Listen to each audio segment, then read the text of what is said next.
ॐ शिवाय नमः। ॐ वामदेवाय नमः। ॐ महेश्वराय नमः। ॐ शम्भवे नमः। ॐ पूषदन्तभिदे नमः। ॐ अवग्राय नमः। ॐ सहस्राक्षाय नमः। ॐ गणनाथाय नमः। ॐ प्रजापतये नमः। ॐ विरूपाक्षाय नमः। ॐ कपर्दिने नमः। ॐ नीललोहिताय नमः। ॐ शङ्कराय नमः। ॐ शूलपाणये नमः। ॐ खट्वाङ्गिने नमः।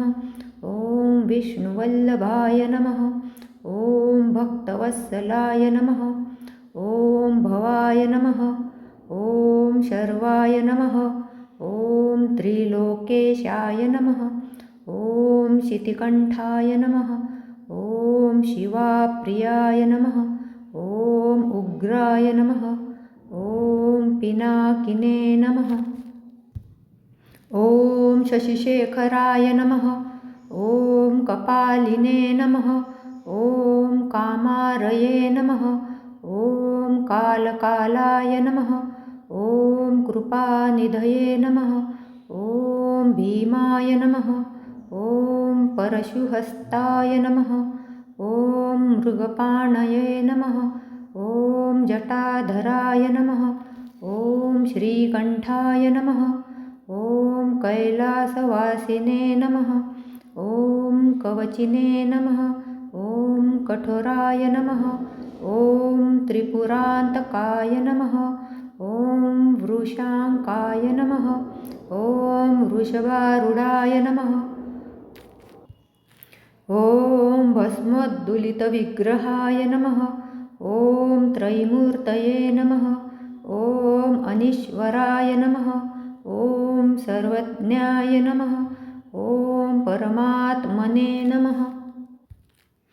ॐ सोमाग्लिलोचनाय नमः। ॐ हविषे नमः। ॐ सामप्रियाय नमः। ॐ स्वरमयाय नमः।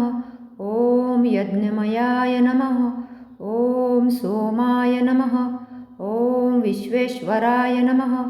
ॐ वीरभद्राय नमः। ॐ हिरण्यरेतसे नमः। ॐ पञ्चवक्त्राय नमः। ॐ सदाशिवाय नमः। ॐ दुर्धर्षाय नमः। ॐ गिरिशाय नमः। ॐ अनघाय नमः। ॐ भुजङ्गभुजनाय नमः। ॐ भर्गाय नमः। ॐ गिरिधन्वने नमः। ॐ गिरिप्रियाय नमः। ॐ कृत्तिवाससे नमः। ॐ पुरारातये नमः। ॐ भगवते नमः। ॐ सुकुमाराय नमः। ॐ गिरिशाय नमः। ॐ जगद्व्यापिने नमः। ॐ जगद्गुरवे नमः। ॐ व्योमकेशाय नमः। ॐ महासेनजनकाय नमः। ॐ चारुविक्रमाय नमः। ॐ रुद्राय नमः। ॐ भूतपतये नमः। ॐ स्थानवे नमः। ॐ अहिर्बुध्न्याय नमः। ॐ दिगम्बराय नमः। ॐ अष्टमूर्तये नमः। ॐ शुद्धविग्रहाय नमः। ॐ शाश्वताय नमः। ॐ परशवे नमः। ॐ अजाय नमः। ॐ सहस्रपादे नमः। ॐ अपवर्गप्रदाय नमः। ॐ अनन्ताय नमः।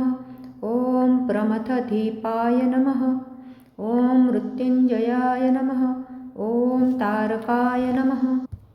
ॐ पाशविमोचकाय नमः। ॐ मृडाय नमः। ॐ पशुपतये नमः। ॐ अनेकात्मने नमः। ॐ सात्विकाय नमः। ॐ महादेवाय नमः। ॐ अव्ययाय नमः। ॐ हरये नमः। ॐ भगनेत्रभिदे नमः। ॐ अव्यक्ताय नमः। ॐ दक्षाध्वरहराय नमः। ॐ हराय नमः। ॐ परमेश्वराय नमः। ॐ क्रतुध्वंसिने नमः। ॐ अंधकासुरसुदनाय नमः। ॐ गंगाधराय नमः। ॐ ललाटाक्षाय नमः। ॐ शिपिविष्टाय नमः। ॐ अंबिकानाथाय नमः। माझे पुढील व्हिडिओ असेच बघण्यासाठी प्लीज सबस्क्राईब आणि लाईक करायला विसरू नका।